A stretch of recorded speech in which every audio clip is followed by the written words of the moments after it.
Dr. J. Smith here. I want, before I move on to another subject, I really want to also tackle another area of this difficulty between Yahweh and Allah.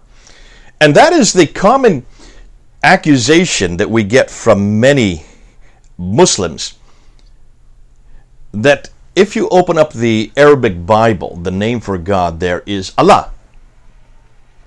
Therefore, the suggestion is, since the name is Allah in the Arabic Bible, then it stands to reason that the Allah of the Arabic Bible must be the same as the Allah of the Quran. Now, I want to answer that three ways. There are three different problems with that. The first is very simple.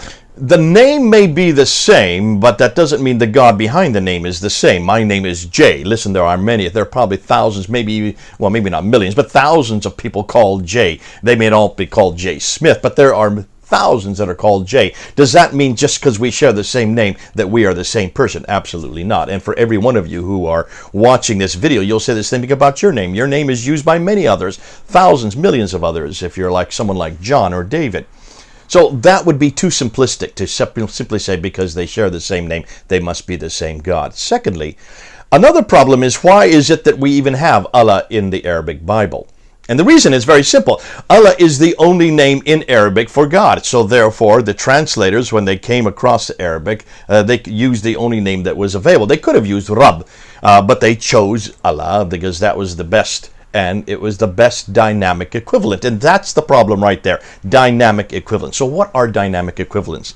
In translation theory, whenever you come across a word that you need an alternative for in another language, you look for the equivalent in the other language, and that's what's called dynamic equivalent.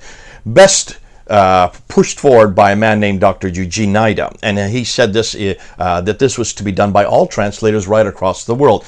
The problem with that is, I don't even have time to get into the difficulties with that, but you can see the difficulty immediately. If you go to any known language all over the world and you take the senior God or the greatest God or the eternal God of every one of those languages and you bring it into the Bible, you not only bring the form of the word, but you bring the meaning with it. Form and meaning is an anthropological and sociological and linguistic idea. This idea of bringing a dynamic equivalent falls to pieces because the meaning of that God in that particular language is not the same meaning as we find in the Bible. And that's the reason why I'm even bringing this question up. Be careful, because the meaning of God in our Bible is very different than the meaning of the God in the Quran. I said that in the earlier video. What's more, and this is point number 3 coming up, take a look at the Allah of the Quran and look and see where that name comes from. And you know, it's not a name. Allah is not a name. It's a title. It's a title from the word ilaha, which comes from Nabatean. The Nabateans were the ones that gave us Arabic. The Arabic language is derived from the Nabatean language. And ilaha is a very well-known God. It is in the pantheon of gods. Oh, did I say pantheon? Oh, dear. Pantheon of gods? Yes.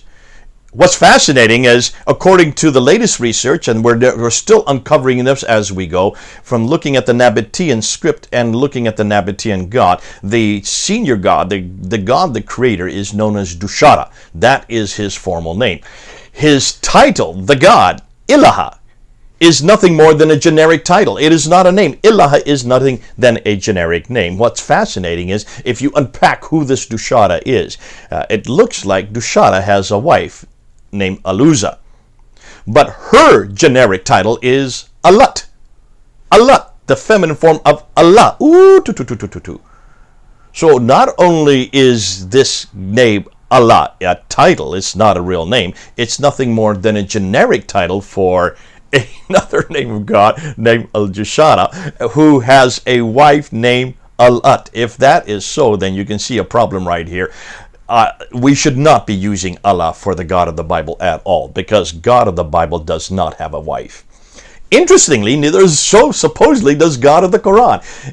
In chapter 6, verse 101 and 102, it's very clear that God has no consort. I'll let Muslims deal with that, but it seems to be that if whoever wrote the Quran, by bringing in Allah or ilaha from the Nabatean script. You've not only brought over a pagan god, but you brought over a polytheistic God, a God that has nothing to do with the biblical God. And that's why be careful about taking the word Allah for the God of the Bible.